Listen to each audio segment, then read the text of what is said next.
Chapter 4 and verse 1, when Mordecai perceived all that was done, Mordecai rent his clothes and put on sackcloth with ashes and went out into the midst of the city and cried with a loud and bitter cry and came even before the king's gate, for none might enter into the king's gate clothed with sackcloth. Now let's analyze this word gate and how it appears in this book of Esther. The Hebrew word this is translated from, you'll find appears 10 times in Esther, and it always pertains to Mordecai. You always find his name in close proximity to the word gate. Whenever the word gate is translated from number 8179 in your Strong's Concordance, in your Hebrew dictionary, and it means an opening, a door, a gate, city, door, gate, or port, as in porter. And you'll find the word porter, number 7778 in your Hebrew dictionary of your Strong's Concordance, which means a gatekeeper. And remember, we saw the name Mordecai in Ezra chapter 2, and it just so happens that the porters are also mentioned in Ezra chapter 2, along with the Nethinims. Many of the Nethinim being Kenites, and that's how they infiltrated the priesthood, becoming the scribes and Pharisees of Christ's time. And in 1 Chronicles chapter 2, verse 55, we see that the Tirathites means men of the gate. You also see the porters, the gatekeepers, mentioned in Ezra chapter 7, verse 7, again right next to the Nethinims. And in Nehemiah chapter 7, verse 7, there's Mordecai.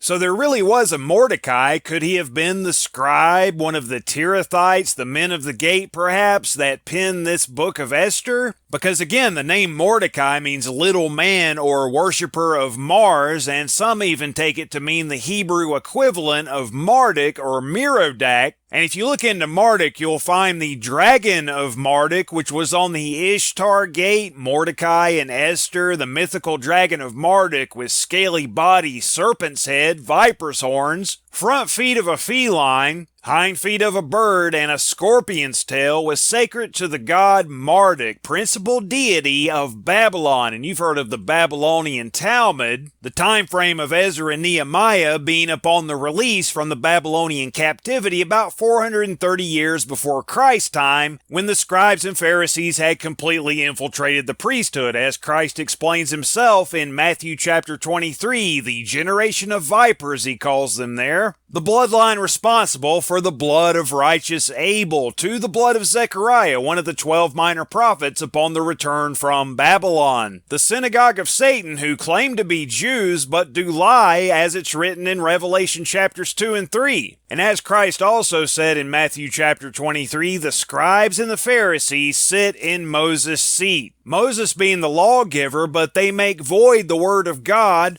with their Babylonian Talmud, with their traditions that Christ condemned. So you want to keep all that in mind as we go through this. The Tirathites, written of in 1 Chronicles chapter 2, verse 55, were the Kenites. It says it right there, the men of the gate. And every time you see the word gate appear in the book of Esther, whenever it's translated from number 8179 in your Hebrew dictionary of your Strong's Concordance, there's Mordecai every time. In Esther chapter 2 verse 19, Mordecai sat in the king's gate. In chapter 2 verse 21, while Mordecai sat in the king's gate, chapter 3 verse 2, and all the king's servants that were in the king's gate bowed and reverenced Haman, for the king had so commanded concerning him. But Mordecai, there he is again, bowed not nor did him reverence. Chapter 3 verse 3, then the king's servants which were in the king's gate said unto Mordecai, why transgressest thou the king's commandment? And now in chapter 4 verse 2, and came even before the king's gate, there it is again,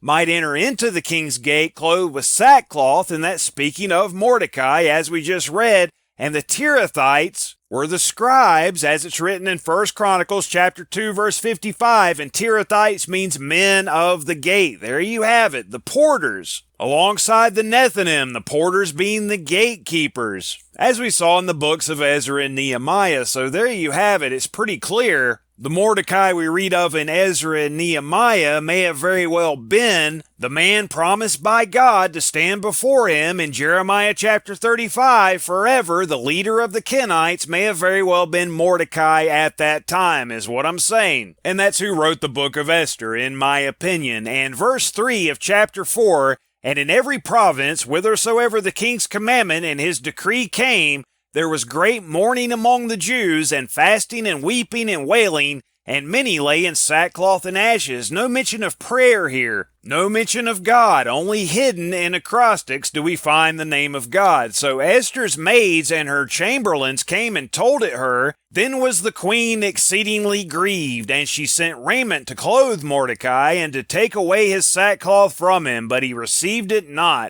Then called Esther for Hatak, which means verily or truly, one of the king's chamberlains, whom he had appointed to attend upon her, and gave him a commandment to Mordecai to know what it was and why it was. So Hatak went forth to Mordecai unto the street of the city, which was before the king's gate. There it is again, Mordecai and gate, over and over again. And Mordecai told him of all that had happened unto him, and of the sum of the money that Haman had promised to pay to the king's treasuries for the Jews to destroy them, 10,000 talents of silver. I'm surprised Esther hadn't heard about this by now, inasmuch as it said in the last chapter that the letters were sent by post into all the king's provinces to destroy, to kill, and to cause to perish all Jews, and she hasn't heard about this yet. That's because it's not a true story, but there is a meaning, as we've seen already. There are plenty of things hidden within this to let you know the modus operandi of the Kenites. Also, he gave him the copy of the writing of the decree that was given at Shushan to destroy them, to show it unto Esther, and to declare it unto her, and to charge her that she should go in unto the king to make supplication unto him, and to make requests before him for her people. And Hatak came and told Esther the words of Mordecai. Again Esther spoke unto Hatak, and gave him commandment unto Mordecai. All the king's servants and the people of the king's provinces do know that whosoever, whether man or woman, shall come unto the king into the inner court, who is not called, there is one law of his to put him to death, except such to whom the king shall hold out the golden scepter, that he may live. But I have not been called to come in unto the king these 30 days. And they told to Mordecai Esther's words. Then Mordecai commanded to answer Esther. Again, Marduk and Ishtar here. And again, the dragon of Marduk on the Ishtar gate in ancient Babylon. And they had just come from Babylon. One red flag after the other. Then Mordecai commanded to answer Esther. Think not with thyself that thou shalt escape in the king's house more than all the Jews. You're going to get killed too. For if thou altogether holdest thy peace at this time,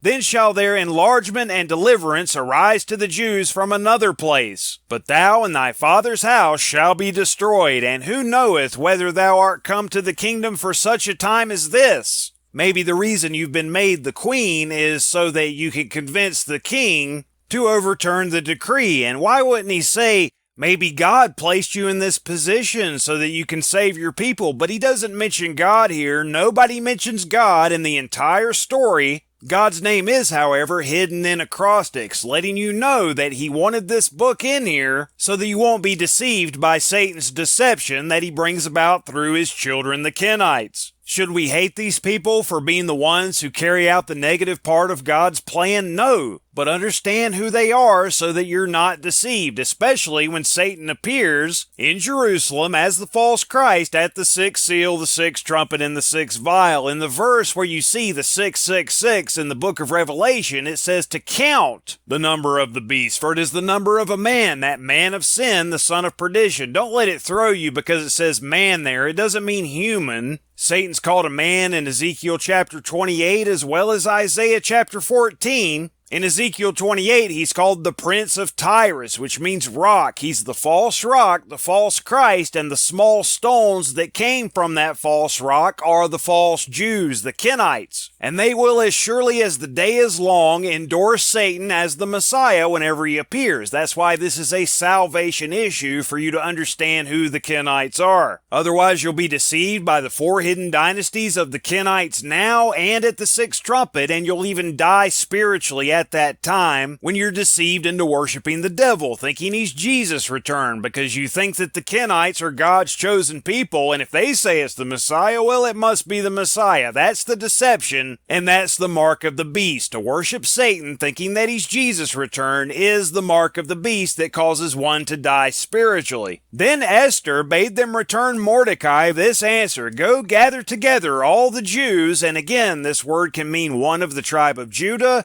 or an inhabitant of Judea that are present in Shushan, and fast ye for me. Not God. It didn't say fast for the Lord. It said fast ye for me, Ishtar says here, and neither eat nor drink 3 days, night nor day. And as you know, it was the Kenites who brought about the crucifixion. You see 3 days mentioned here, carrying out the negative part of God's plan, even fulfilling the first prophecy of the Bible, all the way back in Genesis 3:15, where it said the serpent seed would bruise the heel on the cross during the crucifixion of the woman's seed, who is Christ Jesus. I also, in my maidens, Ishtar goes on to say, will fast likewise, and so will I go in unto the king, which is not according to the law, and if I perish, I perish. No mention of God here, no mention of prayer, only fasting for Ishtar. So Mordecai, or Merodach if you prefer, the principal deity of Babylon, which means confusion, went his way and did according to all that Ishtar had commanded him, also known as Easter. Nowhere does the word Easter appear in the Bible. Not really, because if you look at Acts chapter 12, that should really say Pascha.